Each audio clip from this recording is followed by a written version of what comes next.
Hello everyone, my name is Fredrik Erixon and I'm recording this in the morning of April the 3rd, just one day after President Trump's announcement of America's new so-called reciprocal tariffs. And I wanted to take a moment here to just share with you a couple of thoughts that I have on this package that we heard about yesterday. We're going to spend the next days and weeks trying to go deeper into the economics of what they actually are proposing. We've already seen that process started in the last weeks as everyone has been trying to understand what the Trump administration was going to do on tariffs. But here I'm going to share some more initial thoughts that I believe are important as we try to analyze what's actually been happening now.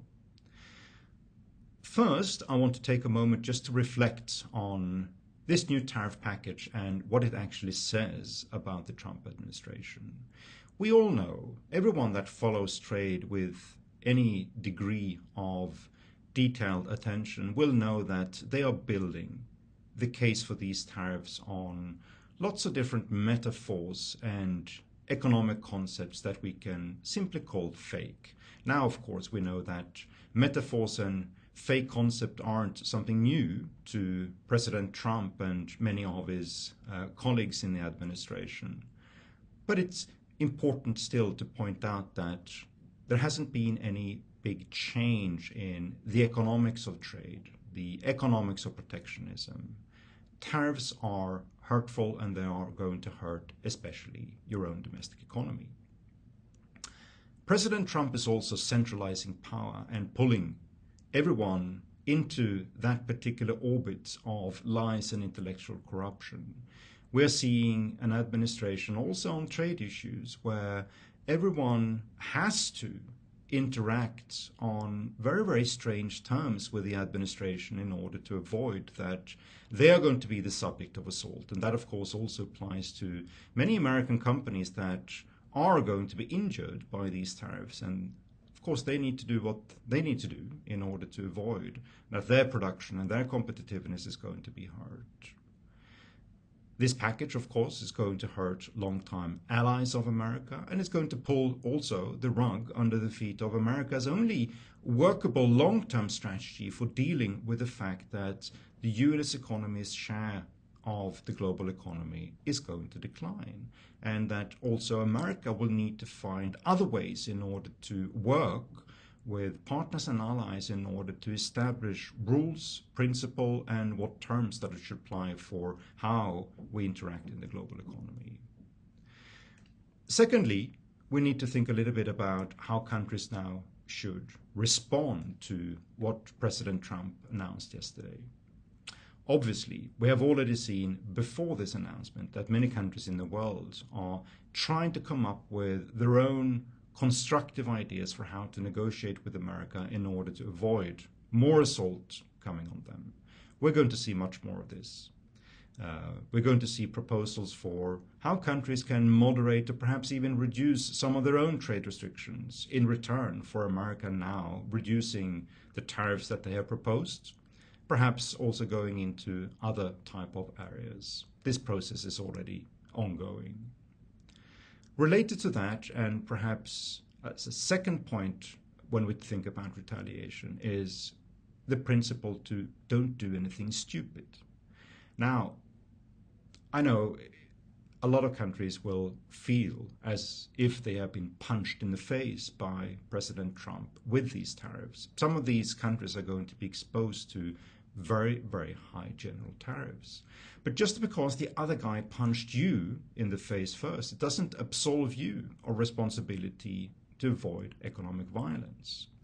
As we think about the retaliation and how countries will retaliate, they need to do things that are not going to injure themselves. And retaliatory tariffs are no different from tariffs in the first place, in the sense that the economic costs of them are predominantly going to be carried by the country that introduces the tariffs. So as we now think about retaliation, don't do anything stupid. Don't hurt your own economy, because that's just going to aggravate the economic consequences of what President Trump just now has announced.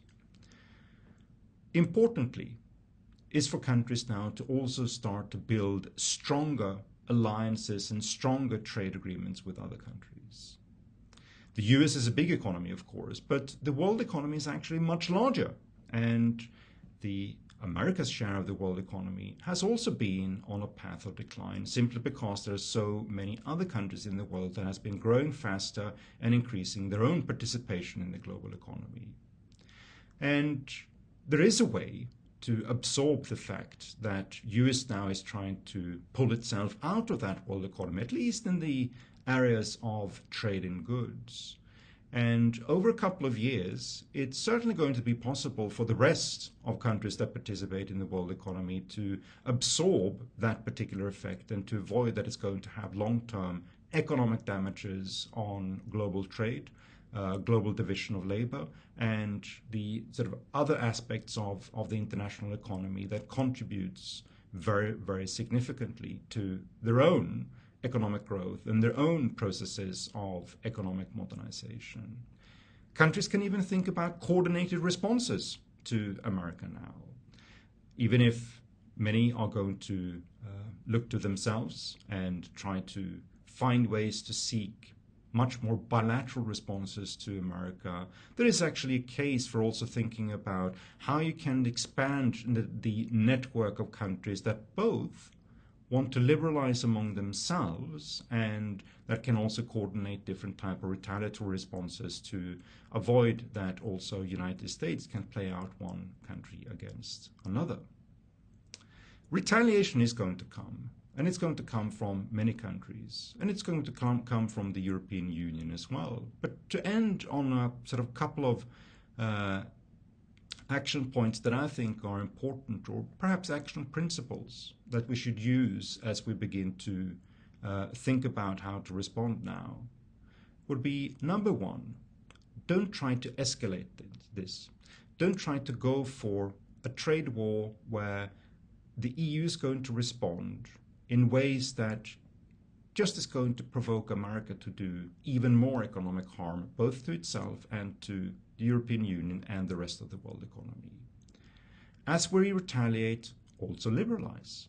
So you can retaliate against America, but as you do that, also try to liberalize against other countries and make sure that you actually create greater opportunities for companies in Europe to deal with the fact that an important trading partner is going to be much more difficult to interact with as we move along.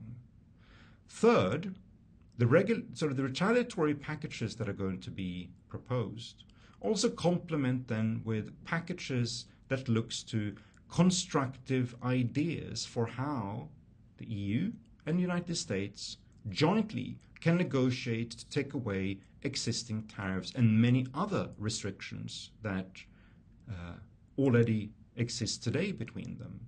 There has been so much work going into transatlantic trade relations over the past 10-15 years that there are lots of low-hanging fruits that have been analyzed, that have been negotiated, that you can take right away in order to propose an alternative to a gradual escalating tit-for-tat type of tariff relations between United States and America. And fourth and last, perhaps the most important thing of all, which is build economic strength. Do the type of economic reforms that are important in order to raise economic growth and competitiveness in Europe. As we do that, we're also going to find that the capacity to deal with different type of consequences of protectionism in America and perhaps protectionism in other parts of the world that is going to come is going to be so much stronger. We've been discussing this for a while now, especially since the launch of Mario Draghi's report on the future of European competitiveness last autumn.